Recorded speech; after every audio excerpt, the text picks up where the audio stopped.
Welcome to Hashtime with Navguzi Chwanuka. This is a place where we help you unravel social constructs, discuss self-development in line with mental health, emotional well-being, and everything in between that directly or indirectly affects us in the millennial world around us. If you're hearing my voice for the first time and are the kind of person who is not scared of being a better version of yourself even if it requires you to contradict who you were 24 hours ago, consider this your virtual home. I'm your host, Navguzi Chwanuka, and I cannot wait to engage with you in the various conversations.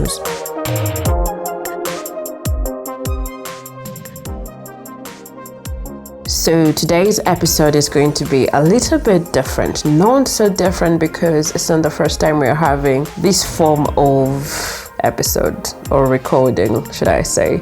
We're going to have a solo show and I'm going to be answering some of the questions that have been coming through from the followers and listeners of the podcast. The very first one, or should I say the most important question, there are two in one. So why mental health? Have you ever struggled with mental health? I think I've answered this question in some episodes, but I wasn't as elaborative as I'm going to be in this very episode. Probably I wasn't ready to open up as much as I'm going to do. But yes, I have struggled mentally. And the first 4 times I was struggling, I wasn't aware. I had never heard of the term mental health.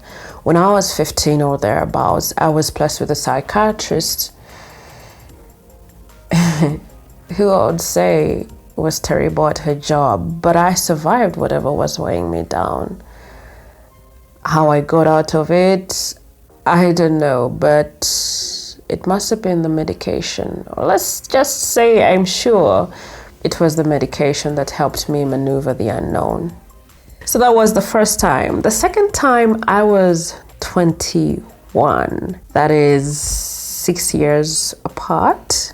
And I was struggling or suffering from the hardest or heaviest heartbreak I've ever experienced in my effort of making life make sense. I was in my university hostel room when I contemplated suicide. The pain that I was suffering day in and day out had no remedy like the other ailments I have lived with. I mean, if my legs hurt in any way, I'll soak them in water and get them massaged. If my asthma is aroused, I have lived for close to 29 years with it, so I know what works to get me out of an asthmatic attack or even prevent it. But the emotional pain, we need skills. We need skills to be taught to us, or even things or trainings for growing kids to know what emotional pain is. When it came to emotional pain, friend, it's not accessible. I couldn't massage the pain out of my body.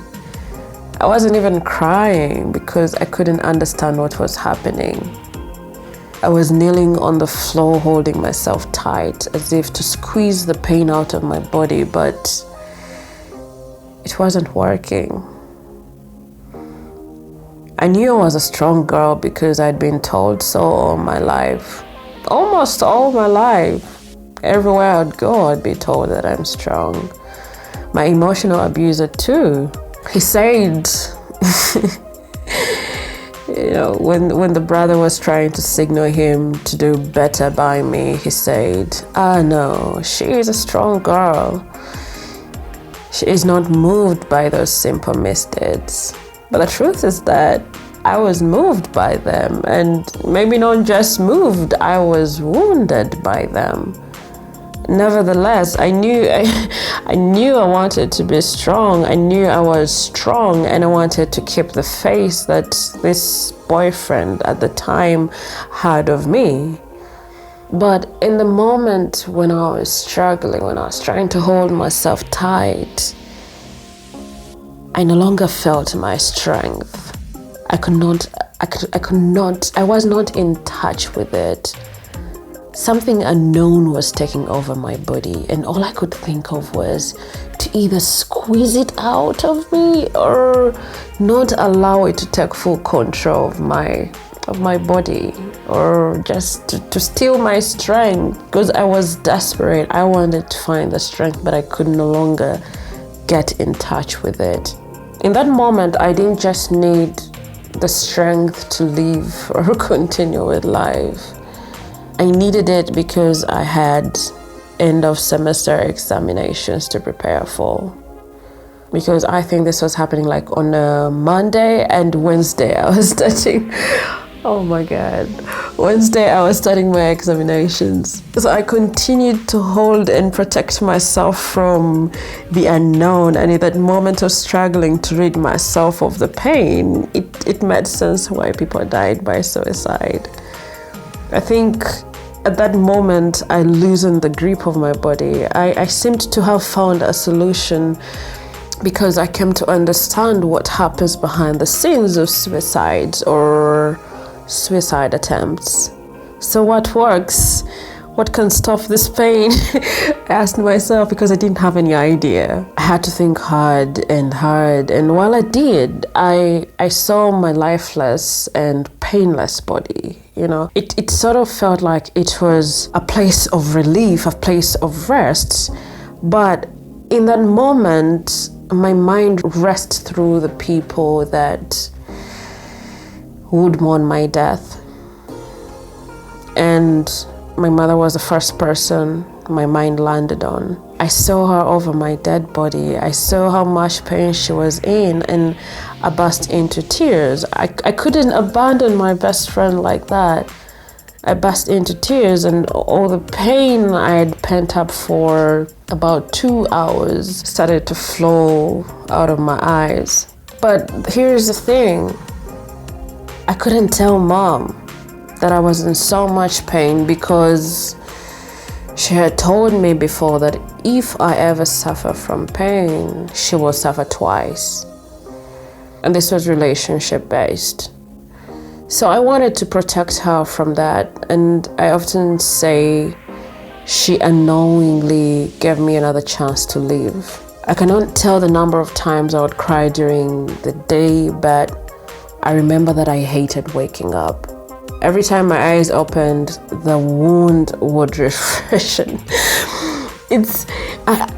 I always asked myself why I had to suffer that much, what it is that I had not done for that relationship. I couldn't find the answers, and I would just cry my eyes out. What kept me sane was this guy's brother, someone I had only met once, and I'd been introduced to him. He was aware of his brother's madness, and he talked to me very often. I think he used to call every morning, and that's how I managed to start my days in that period. I made a cautious decision to leave my hostel room to go and prepare for my exams with my colleagues, my classmates. And while I was with them, I got some emotional rest. But I also think I really must have studied so hard to distract myself from the pain, because my GPA came out higher than the years before. However, something happened in me and around me. Should I say in that period or thereafter? Something was shattered. My aura was different. I no longer believed in my ability to protect myself. All of a sudden, I was scared of my hostel room. I kept checking out of sleep. My hostel was built in blocks, like bungalows with different self-contained rooms. I think the others weren't self-contained. I'm not very sure about the difference. But the ones that I knew was self-contained, and my block was the very last on the hill. So my room also was close to the door that would let you into my block. So when we got into the new semester, there was an Al-Shabaab scare, and I swear I saw myself as the first target. There was a threat that the rebel group was targeting Uganda Christian University, and I kid you not, I saw myself as the first person to be killed. I was really struggling. I think I had so much anxiety. I was always wondering, okay, now what's next? What is yet to blow me up? And I had grown to feel like anything and everything was targeted towards me. I don't know what kind of conversation I had with mom, but I started commuting for a couple of days. I also don't remember how the rainbow scare vanished, but I returned to residing in the hostel. But I still felt unsafe on my own. I couldn't protect myself from the external forces, worse still, the internal ones. I felt like I had withered or I had become too frail to help myself. So when we had to start the 4th year, I resolved to sharing a room with someone, and I'm so glad. I'm really glad. I'm really thankful that Eunice accepted. I had learned how helpful it is to be around people as opposed to being on my own. And so everyone was shocked that Eunice had convinced me to share space with her. She had a different roommate before, so for when she got done with her classes, definitely that would have meant that Eunice is going to be on her own. So everyone else, knowing that I love my space, was convinced it was Eunice who convinced me to move in with her, but it was the other way around. People kept wondering what it is that she had used to bribe Miss Independent. No one knew, not even Eunice, not my mom, that I was only trying to swim away from an emotional tide. Did I get to learn about mental health then? Nope, I did not. I still didn't hear of such words, and that's what led to the 3rd wave. So the 3rd time, I was 23. 2 years later, fresh out of campus, and it was also my 2nd time volunteering with the Rightivism event. So this was an event that brought authors, mostly African authors, to Uganda. And that year in 2016, there was a Ugandan child author who had been brought by the father, and because he had work to cater to, he left her with the volunteers. I think it was just the 2 of us or 3 of us that he handed her to. But like any child, she would go away from her books and play, you know. When writers walk to the bookstores, they barely give her books attention because, again, they don't know how. So I made an effort to call her to talk about her books whenever writers walk to the stores. And when she would come, they would buy her books to encourage her skill. On the morning that followed the end of the event, I got a call, and it was this child's father. He commended us, the team, for the great work we did with the event, and he suggested that I meet him to discuss further book sales of his daughters. You guys, do you know what that would mean when you're just fresh out of the university? Money, it's money. So I met this man about 1 or 2 weeks after. We first had to meet at Brood, at Garden City. But for his reason of it being too open, he suggested that we go to another place. Something told me it was weird that we suddenly had to shift venue. But I had to play strong girl character because, well, I'm known as such. I have to carry the image. I got in the car, and while we were in traffic, he started bringing up conversations about how tired he was and asked whether I go to saunas. Weird. I'd been to one and I'd always gone there on my own. Such spa visits for me are me time, and I never want to see anyone else while there. So when he mentioned that we go to one together with the idea of he may want me to help him scratch his back, and I may also need help to scratch mine. I knew right away that was non-contentment for my ears. I was in a state of confusion because this was an old man, a father of I don't know how many kids, because, but you know, I had talked to 3 of his daughters at the event, and one of them was, I think, about 3 years younger than I was. So technically this man could pass for my father's age. My father, may you rest in peace, Daddy. But I kept the strong girl character because I'm not to appear afraid of anything. But the truth is, I was in flight mode. I was ready to fly through the car.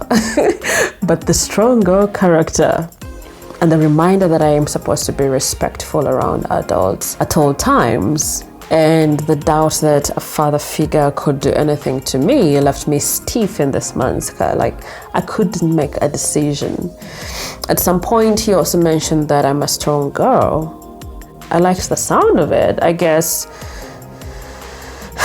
what had broken me earlier left me desperate for my strength to be reaffirmed.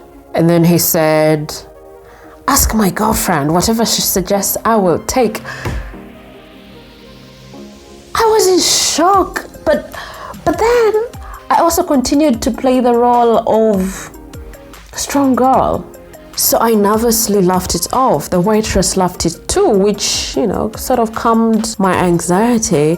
I laughed and laughed, but I wasn't laughing really. I was in fear of what the next move would be. If I walk away, won't I be disrespectful of an elder? How dare I do that? I don't even have the right to be angry because, you know, he might be joking and I'll lose the book gig. There were so many voices in my head. I can't tell you that I heard any of what he said while we were there, but I can assure you that we didn't talk about his daughter's books. That I am 100 or 400 or 1000% sure we did not talk about the daughter's books. Not even at the beginning. Not that he even thanked me for helping his daughter make book sales. We did not talk about the books. And in that, I was just in a state of anxiety. And I remember deciding that, you know, food was the only thing that I should focus on. I was present, but I used food to block me out. With the many voices in my head and the food, I couldn't hear anything else outside. I can't even tell you that the food was delicious. I just ate while thinking about how to run, yet I couldn't run. I ate while thinking about how to survive, yet I couldn't find a clue of how to do that. I was asking myself so many questions I had no answers to. So I ate. I don't know when the food finished, but I ate and I didn't lose my mind. Food protected my sanity on that day, and it blocked me from this man's words. It must have been after eating that I decided myself that it is curfew time for me and I have to return home. Guess who entered that man's car to be dropped in town? Me. Me, you know? It still scares me how I acted strong, yet I couldn't even make the simple decision of leaving on my own, because entering that car meant that I'm giving myself up to this person's whims. So on the ride to town, he promised to give me a good life, and I was confused because, I had not told him I was suffering. There was never a point in our interaction that even talked about my poor life. Where was he coming up with these ideas of saving me? And then it dawned on me that, this is a sugar daddy. I'm laughing right now because the discovery was, what?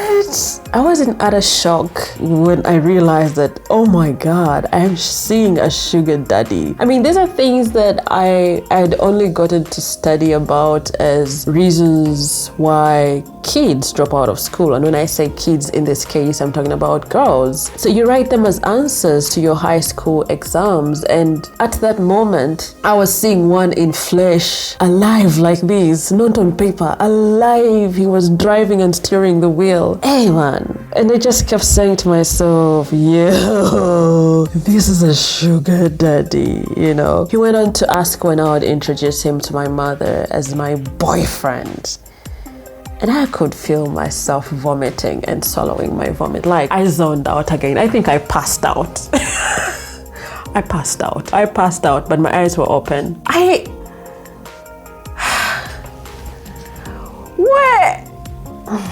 Where do you... I can't even find the question to ask. How do these people operate? So we got to town, and the moment I stepped out of the car, I felt something lifting off my heart and shoulders. Not even just that, I think even my brain. Like, I was in a completely new place, or maybe for the past, I don't know how many hours, I seemed to be lost. I seemed to belong to a different world. I somehow felt like I was waking up from a bad dream. My feet were firm on the street, but I seemed dazed and couldn't follow the rhythm of my steps. I got home panicked. I still don't remember that journey, but I got home panicked. I couldn't tell mom because that man had threatened that the police fear him.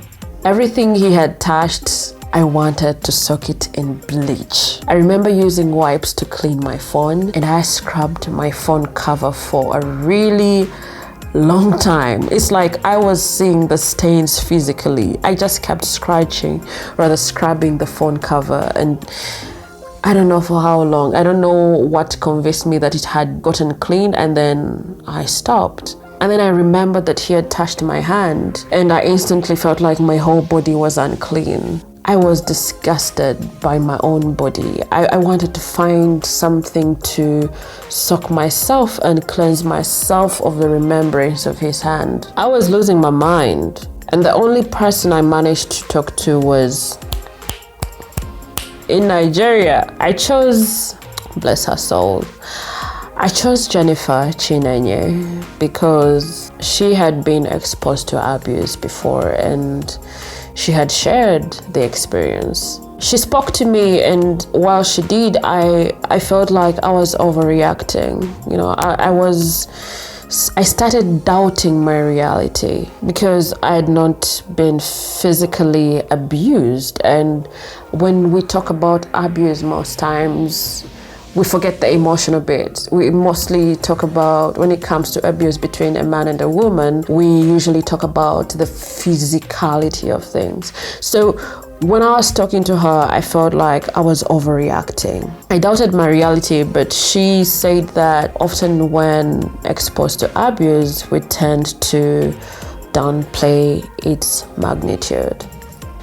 I don't know how much responsibility she assumed to help out a new friend in crisis, but Chinenye calmed my storm. For a couple of months thereafter, I wanted to attack every old man I saw on the street. At every sight of an old man, I wanted to spit. I actually would spit. This went on for a time I cannot specify, because 2 months later, must have been 2 months, while I was waiting for my chicken biryani experience in Mombasa, an old man walked into the eatery, and I started looking for where to spit. I remember how angry I was. I remember how much I wanted to get up and confront him, but at the same time I kept reminding myself that this was not the man that had scarred me emotionally. So I looked away. My meal arrived, and I ate to fill. I do remember I enjoyed that meal so much that I forgot my internal wars. Did I land on anything about mental health?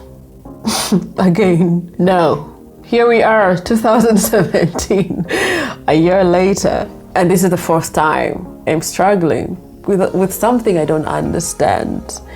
So in 2017, I was pursuing my postgraduate diploma in legal practice, and I had found a lecturer who mentioned how easy the study of contract laws is. Yet it was a complex mess for me during my university years. It was easy when I would hear the lecturer talking, but when the examination marks were pinned, it was a different kind of easy. It was easy to fail. So I decided to schedule an appointment with this lecturer, you know. And on that evening, while we did what I would consider to be building rapport, he said to me, oh my God, he said to me, "You're a strong girl." I clutched both the arms of the chair to protect myself from what seemed to be a yet to erupt mountain from within. There seemed to be something rambling in me, rocks, like, you know how the rocks get to rumble when it's the earthquake or the thunder, like, you know. The wave of anxiety was strong. I kept blinking my tears so that my cry for help was not physically seen. I was also lucky that while I was talking to the lecturer, he was marking coursework, so I'm sure he barely saw me struggling to keep myself together. The word strong had turned into a trigger for me. It was no longer a compliment. When I heard the lecturer say that I was strong, I was deeply disappointed that he too wanted to abuse me. I knew I was in danger. I wanted to run, but I did not want to appear as an overreactor, in quotes. I also knew he means well, but I no longer knew who meant well when they told me that I was strong.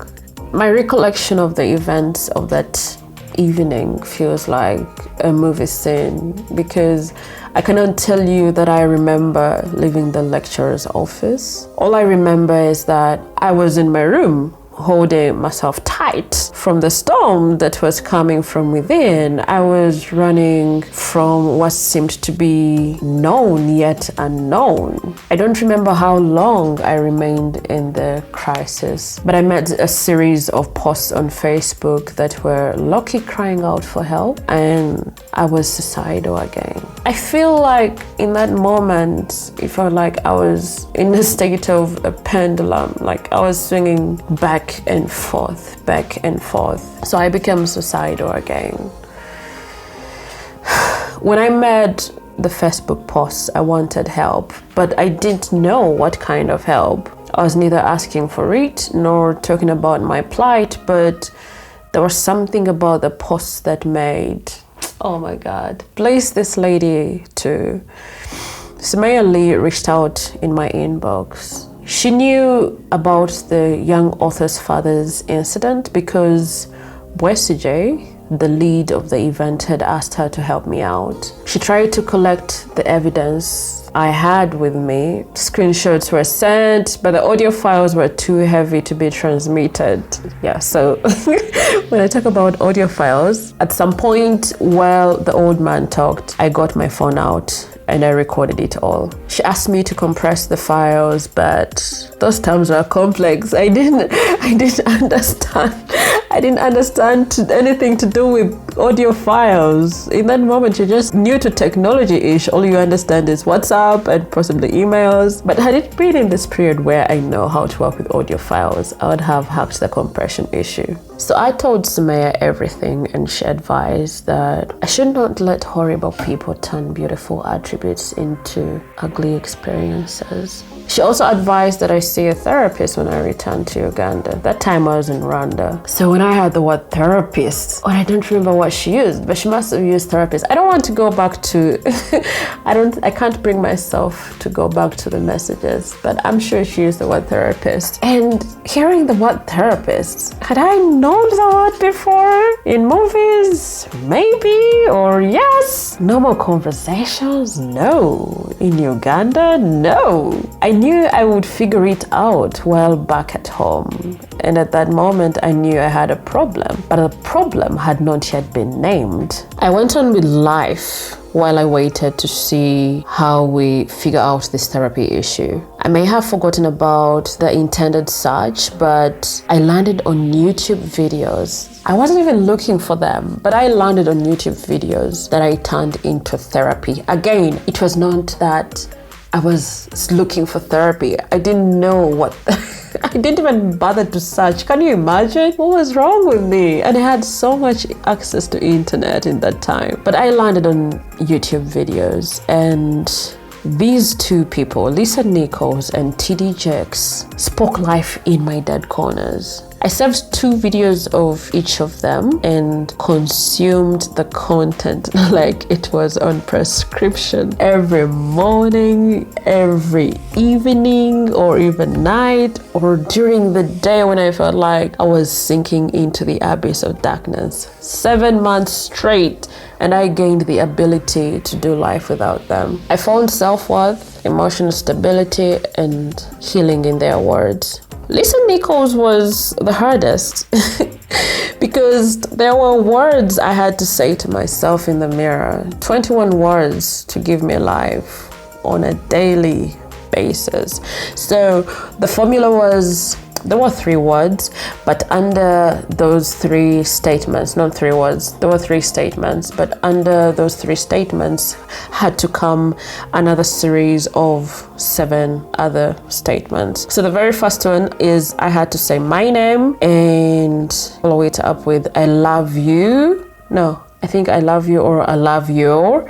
Then you say the 7 things that you love about yourself. And then the second one was I would say my name and I would follow it up with I forgive you for. And with the statement of I forgive you for, I would have to follow it up with 7 moments I landed myself in trouble or, walked away from my values. These statements left me weeping because I came to a moment of realizing that while I suffered so much pain at the hands of other people, I should have stood for myself. This line made me see how often I led myself in pain and how much I had a hand in my suffering as well.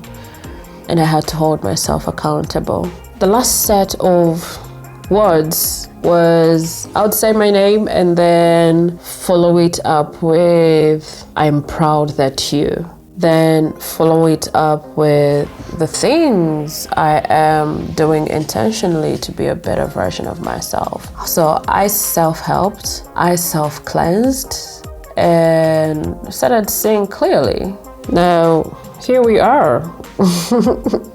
There we were in August 2020. I was preparing for Suicide Prevention Awareness Month, and I checked the internet for the statistics. That year, as per Wikipedia, I think, Uganda ranked among the top countries that rubbed me the wrong way because I was like, oh my God, I could have turned into mere statistics. I started to dig deeper into how I came to a space of suffering emotionally. I went on year by year, and that was when it made sense that at 15, I was blessed with a psychiatrist. I was actually in shock, and I also remembered that the professional mishandled me. I looked for her because I still remember her name. Like, I don't know at what point I'll forget her name, but I still remembered her name clearly, and I couldn't find her on the internet. I wanted to let her know that she had been very unprofessional, but I couldn't find her. The lack of closure and every other thing that I had not healthily dealt with was dug up to the surface and plunged me into the depths of depression. But the combination of awareness, access to therapists, and luck saved me. I got a call from a psychologist, Linda Nakalawa. For those that have been here from the start will know that in episode 3, I hosted Linda Nakalawa. She and I connected during the first wave of COVID, and to date we have never met. She answered some of the questions on mental health that the listeners and followers had shared with me. So when she called, she was just checking on me. She made me aware that while there were professionals in the mental health realm, some never really believe in the magnitude of mental health. And chances are that the specific psychiatrist in my teenage years was not any different. That 2020 crisis still shakes my spirit because I had moments when I wanted to look at myself in the mirror. Possibly I wanted to try the Lisa Nichols formula, but every time I looked at the mirror, the reflection seemed too dark. I couldn't find myself. I couldn't see my facial features. It was either dark or I was just looking over my reflection and I couldn't bring myself to see how broken I was. But I do remember struggling to steady my gaze at the mirror, but still I couldn't see myself. I was lucky though. I was one of the lucky people, one Michelle that I had met at the beginning of 2020 when, she called out for, I think, 2 people to sponsor for therapy, and I was quick. I wanted to find out how does that thing work. So through, she connected me, and through mindful conversations, I was blessed with a therapist. And that was the first time I cried in front of someone other than my mother. I wept while she nodded her head as if to allow me to shed it all out. So when you ask me about therapy, I will tell you how cleansing it is. Where am I right now? This is not a question. This is not one of the questions that I've been asked, but for the sake of transparency, this year in February, someone complimented me for being strong, and I did not enter flight mode. I still sigh though, like when I hear the word strong, I'm like, mostly at the way we carelessly throw it around to hush people whenever they want to talk about their vulnerable moments. Whenever I see terms like strong women, I often wonder if it's non-subliminally asking women to stay in abusive marriages. I heave at the sound of it and often examine its source before digesting it. I have learned to be vulnerable, and I'm no longer worried that people I give a shoulder to cry on will feel powerless when they see their pillar. Again, I'm putting it in quotes, when they see their pillar in a crisis. I have accepted that I am human as they are, and I really love this song. I'm only human. And I bleed when I fall down, I'm only human. And I crash and I break down, your horse in my head, knives in my heart. You build me up when I fall apart, 'cause I'm only human. Music is medicine. I think that is one of the songs I used in my process of healing. Being the person many people run to in a crisis, even while in school or even most of the shared spaces, I was embarrassed for them to see me crash. I always stood firm and said I was okay, but my answer then, it was for them to, have someone they could rely on. Turns out I still find myself reliable, even after suffering different crises, and opening up myself has allowed more people to heal. And nothing beats acknowledging the fact that I'm human.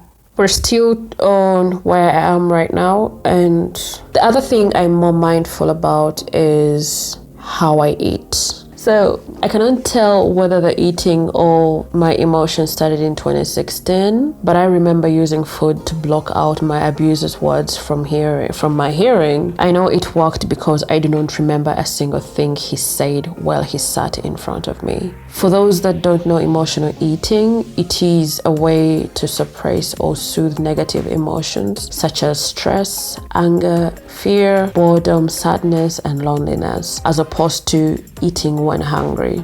I may not have been aware of it as an unhealthy coping mechanism because I used to talk about it lightly, thinking it is just that single day when I am stressed, when I bask in the sweetness of cookies or almost anything edible that my hands get a hold of. It never went longer than 2 weeks, but as of last week, I noticed that right from August last year, I have been having an unhealthy relationship with food. I knew I was because my weight gain was evident. I even talked about it in the mental health episode that I recorded with Onyango this year. You can check it out. It was there in May. I could no longer fit in my clothes very well. I resorted to going to the gym, but the gym doesn't work if you continue with your bad manners.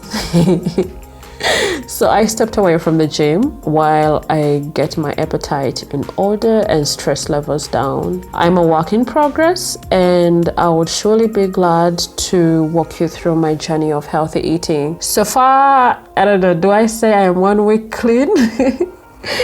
Maybe not very clean, but I've seen myself saying no to a couple of things.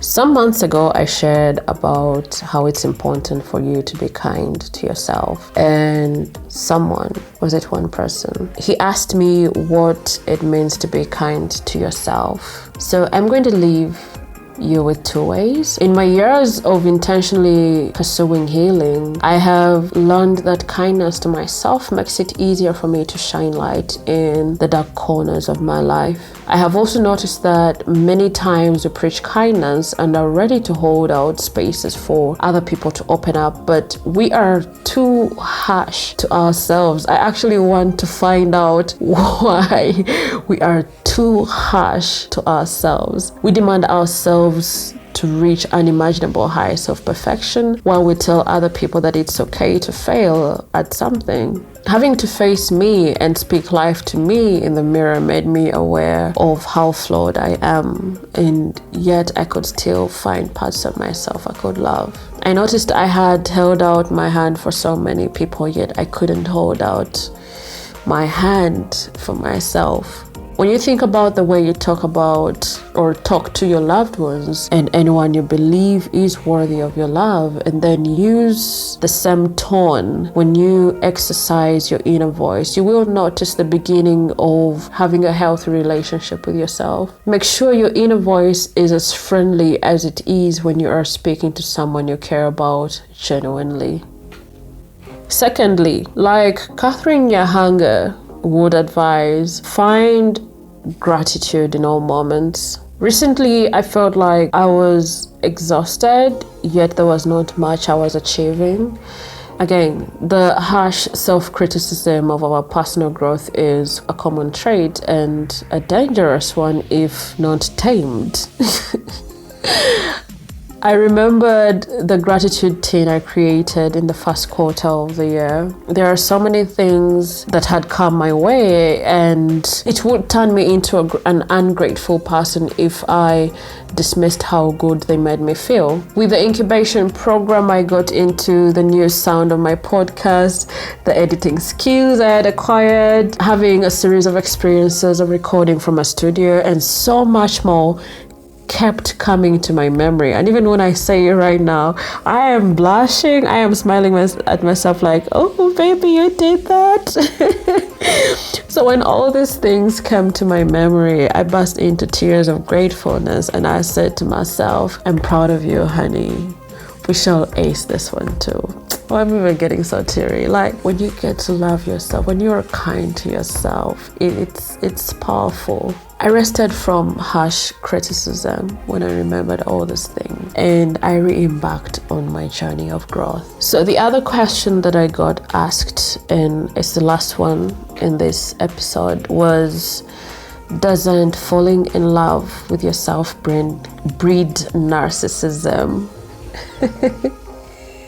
It's a valid question, but that is if you really understand what loving or falling in love with yourself means. So when I released episode 75, Fall in Love with Yourself, and I recorded that with Ainem Babazi Samantha, a follower asked me if falling in love with myself or falling in love with oneself doesn't border narcissism. And my response to him was that there is a difference between loving yourself and being obsessed with yourself. To love and to hold myself dear and look at myself in the mirror and find myself beautiful is a journey, because you do not just wake up and see yourself as such when you belong to a society that says big noses are shameful. You do not just wake up and look at yourself in the mirror and find yourself beautiful when bleaching creams and makeups to pop your face are on the market, yet you do not use them. It is a journey to find yourself beautiful when cosmetic surgeries to enhance your physical appeal are deemed worthy content to film. When you listen to episode 75, Samantha says nothing less of that. In a world that seems or deems her less beautiful, she has learned to accept and love herself for who she is. I have read before and also noticed that social media has left many of us in shackles of doubting one's beauty and self-worth when we do not get the number of likes someone else gets. This, if not tackled by the roots, often leaves us obsessed with ourselves, wondering how best we can beat the margin or how best we can beat the other person who has the likes that we so admire to get. Falling in love with yourself requires you to go easy on yourself, or better yet, empathetic enough to make changes where you can. So the lessons from this episode. Lesson number 1, I have noticed over the years that the acts of kindness we manage to extend to ourselves manifest in the way we relate with other people. When we love ourselves even with our flaws, we cease to expect unrealistic perfection from other people. Then lesson 2, words have the power to create experiences. Some of our fears, insecurities, and internal walls are consequences of words that were spoken to us, about us, and around us. Like one of my favorite preachers says, it doesn't even matter how old you are. Some of our current personal issues are because of an old trauma when someone told us something that broke our sense of self, our identity, and now we are spending all this time and prayer or money on therapy to undo the power of a mere sentence. Words are powerful and you can't downplay their magnitude. So lesson number 3, had I found content, is that a lesson?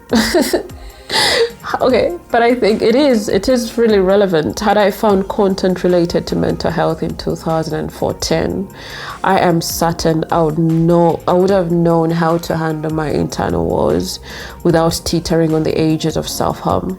That is the main reason for this podcast, to have people see themselves in other people's conversations, or better yet, learn about healthy coping mechanisms that other people are using. I want to leave you with this prayer. It's my favorite, especially in my moments of fear and anxiety. It is called the Serenity Prayer. God, give me the serenity to accept the things I cannot change. Give me the courage to change the things I can, and the wisdom to know the difference. Amen. I am forever grateful to the people who knowingly or unknowingly held my hand and guided me towards the light. And I also congratulate you, the listener, for coming to the end of this month. Tomorrow, September begins, and it is Suicide Prevention Awareness Month. Remember to light a candle for those who died by suicide, or say a word of prayer for those who are struggling with suicidal thoughts and ideations. Thank you so much for tuning into another episode of Hashtag with Nabguzi Chwanuka. If you loved what you heard, make sure you subscribe to Hashtag with Nabguzi Chwanuka in your podcast platform of choice, and make sure you share it with your friends, loved ones, and anyone you believe is affected by the millennial world around us. Also, feel free to share your insights about what connected with you on social media with the hashtag HTNKInsation, or tag us on Facebook. We are at Hashtag with Nabguzi Chwanuka. And on Twitter, our handle is at HTNK Podcast. Also, check out for more insightful conversations on nabguzichwanuka.com. I look forward to hearing from you, your feedback, and your experiences in this episode. Adios.